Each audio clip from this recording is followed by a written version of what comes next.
भांडणातून सुख मिळालं बरं का. काही भांडणं चांगली असतात आणि काही भांडणं वाईट असतात. चांगली भांडणं जगाचं कल्याण करत असतात. तसं हनुमंतरायाने एक कंदन केलं, भांडण केलं आणि त्या भांडणातून सर्व जीवसृष्टीला सुख मिळालं. नवे लंकावासियांना सध्या सुख मिळालेलं आहे. ज्यांच्या सोबत भांडण झालं त्यांना देखील त्या ठिकाणी सुख दिलेलं आहे. हे का घडलं? ग्रंथकर्ते नाथांनी सांगितलं की हनुमंतरायावर रामाची कृपा आहे.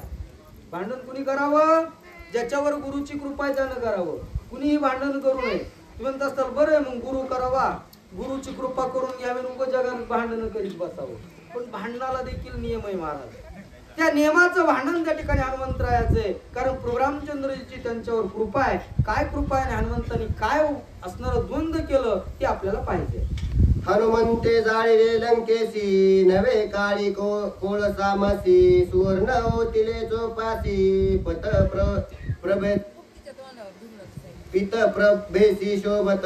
ग्रंथकर्ते या ठिकाणी सांगतात की हनुमंतरायाने त्या लंकेच्या ठिकाणी एक वाईट घटना केली. वाईट घटना कोणती? वाईट घटना केली?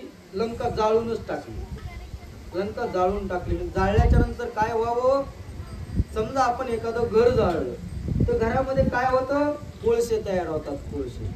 पण हनुमंतरायाने लंका नावाची नगरी जाळली तर जाळल्याच्या नंतर सोन्याची झाली. अगोदर सोन्याची नव्हती.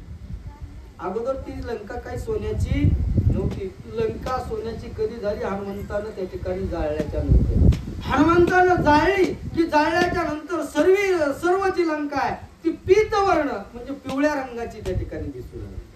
जिकडं बघावं तिकडं सुवर्ण सुवर्ण असणारं त्या ठिकाणी दिसू लागलं. अशी अवस्था त्या लंकेच्या ठिकाणी घडली.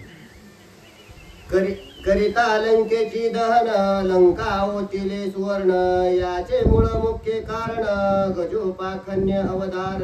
ग्रंथकर्ते सांगतात की लंकेला असणाऱ्या हनुमंतरायाने जाळल्याच्या नंतर लंका सोन्याची झाली. याच्या मागे काहीतरी कारण पाहिजे ना. होय का उगाचच झाली? उगाचच नाही त्या ठिकाणी झाली. त्याच्या मागे एक मोठं कारण आहे आणि ते कारण मूळ आहे. मूळ अगोदर त्या ठिकाणी लंका सोन्याची असणारी का झाली? तो सोनं नेमकं कुठून आलं? का जाळातून तयार झालं सोनं? असं जाळातून जर सोनं तयार होत असतं तर माणसं तापतच बसले असते जाळ लावलं. परंतु त्या ठिकाणी लंका असणारी त्या ठिकाणी सोन्याची का झाली याला मुख्य कारण सांगितलंय नाथांनी. गजेंद्राचं आख्यान आपल्याला ऐकावं लागेल. गजेंद्राचं. ज्या गजेंद्राला देवाचं नाव माहित नाही पण भावनेतून एकदाच नाव घेतलं असा जो गजेंद्र आहे ना, गजेंद्र, त्याचं आख्यान त्या ठिकाणी तुम्हाला ऐकावं लागेल. ते असणार आख्यान नाथांनी इथं असणार सुरुवात केलेलं आहे. सुंदर अशा प्रकारची कथा आहे. भगवंताचे कृपाळूपण, नामस्मरणाचे महिमान, गजेंद्राचे उदरण, प्रसंगी पूर्ण सुवर्णमय लंका. ग्रंथकर्ते सांगतात भगवान परमात्म्याची ही कृपा आहे. भगवान परमात्म्याची झालेली त्या गजेंद्रावर कृपा आहे. उगच नाही झाली बरं का. नाथ महाराज ओवी लिहित असताना पुढच्या तुकड्यात सांगतात प्रभू रामचंद्रजीची त्या गजेंद्रावर कृपा झाली होती. पण ती का झाली? तर ते नामाचा महिमा. भगवान परमात्म्याचं नामस्मरण केल्याची ती ताकद आहे. नाही ताकद आहे ती. नामाचं असणारी जी ताकद आहे त्या ताकदीमुळं गजेंद्राचा उद्धार झाला, गजेंद्राचं कल्याण झालं आणि नामचिंतन गजेंद्रानं केलं त्याचं फळ लंकेला त्या ठिकाणी असणारं प्राप्त झालं. सगळी लंका त्या ठिकाणी सोन्याची झाली. ते कारण आपल्याला सविस्तर नाथांनी इथं सांगायला सुरुवात केलेली. ते कारण आपण श्रवण करू. चालता कथा रामायण, त्या माझी गजेंद्रोधोरण, लंका होतिले सुवर्ण, ते कारण सांगेन. ग्रंथकर्ते नाथ महाराजांनी सांगितलं मी तुम्हाला रामायण सांगत होतो. रामायण आहे का नाही? पण रामायण सांगत असताना मधातच ही कथा आली. कोणती? गजेंद्राचं आख्यान. पण कसं आहे नाथांचा स्वभाव आहे. साधू संतांचा सध्या स्वभाव तसाच असावा बरं का. म्हणजे मी तुम्हाला सांगू का, बोलताना उगाच स्वल्प विराम देऊन बोलत जात जाऊ नये, पूर्ण विराम देऊन बोलत जात जावं. साधू संतांनी कसं बोलत जावं? पूर्ण विराम देऊन बोलत जावं. तसं नाथांची भाषा ही पूर्ण विरामाची आहे. एखाद्यानं प्रश्न विचारला तर त्या प्रश्नाचं उत्तरच देतात. किंवा आपण सांगता सांगता जर प्रश्न निर्माण झाला तर त्याही प्रश्नाचं उत्तर देतात. तसं नाथ महाराजांनी सांगितलं की हे मित्रांनो, मी तुम्हाला रामायण सांगत होतो पण योग असा आला ज्यावेळेस लंका जाळली ती सोन्याची झाली. मग सोन्याची का झाली? तर गजेंद्र आठवला. गजेंद्राची कथा त्या ठिकाणी माझ्या लक्षात आली आणि ती कथा असणारी मी तुम्हाला सांगू लागलेलो आहे. सुंदर अशा प्रकारची कथा आहे. ती सोन्याचं असणारे होण्याचं कारण त्या ठिकाणी असणारं काय आहे ते आपल्याला असणारं सुंदर अशा प्रकारचं नातानं सांगितलेलं आहे आणि ते सविस्तर आपल्याला ऐकायचं आहे. जो योग्याचा योग ग्राणी, जो ब्रह्माचार्य शिरोमणी, जो ज्ञानी याचा मुकुटमणी, तो श्री शुक मुनी सांगत. ग्रंथकर्ते नाथांनी सांगितलं की हे मायबापांनो, तुम्हाला वाटत असेल की बाबांनो ही कुठंतरी एखादं यमक जुळावं किंवा कथेचं अनुसंधान लागावं म्हणून गजेंद्राचं आख्यान नाथांनी काढलं की काय, असं काही मनामध्ये येऊ देऊ नका बरं का. ही कथा कुठून आली, कशी आली याच्याबद्दल सविस्तर वर्णन करताय.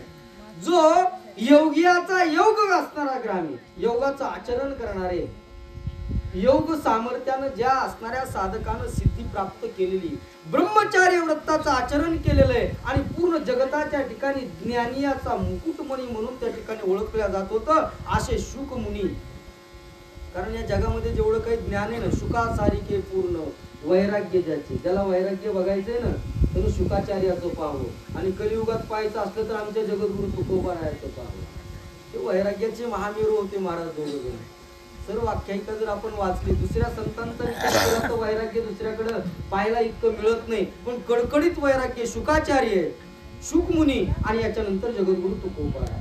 तसे असणारे शुकमुनी जे आहेत त्या शुकमुनीने ही कथा त्या ठिकाणी सांगितलेली आहे. ती कथा काय आहे ती आपल्याला ऐकायची आहे. जो का वैराग्याचा निधी, ज्ञान विज्ञानाचा उदधी, जो का सद्बुद्धीची बुद्धी, तो शुक त्रिशुद्धी बोलत. ग्रंथकर्ते नाथ महाराजांनी त्या ठिकाणी त्या शुक मुनीला असणाऱ्या उपाध्या दिल्यात बरं का. आजकाल आपण उपाध्या लावून घ्यायला लागलो, पण शुकाचार्यांना उपाधी दिलेली आहे. कारण कसं, एखादी पदवी मागून घेत जाऊ नये, मनानं दिली तर घेत जाईल, हे का नाही.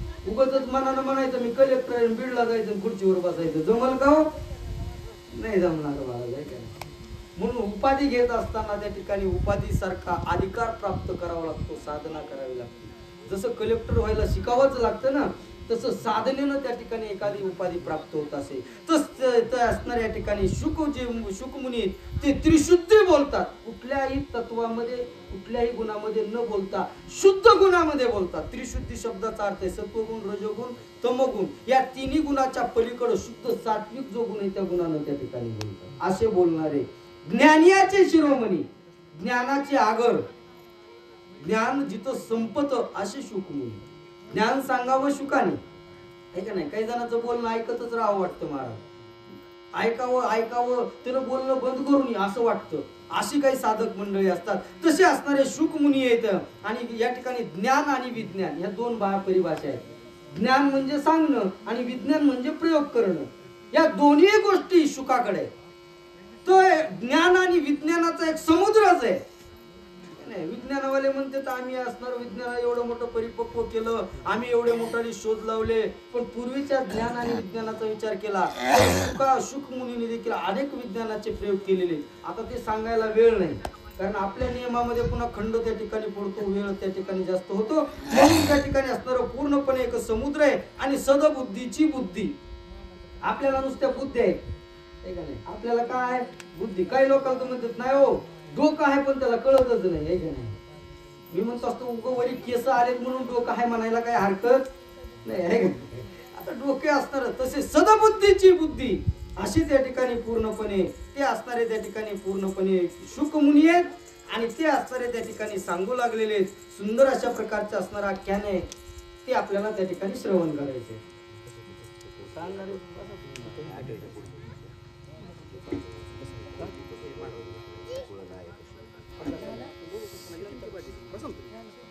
बसा तुम्ही.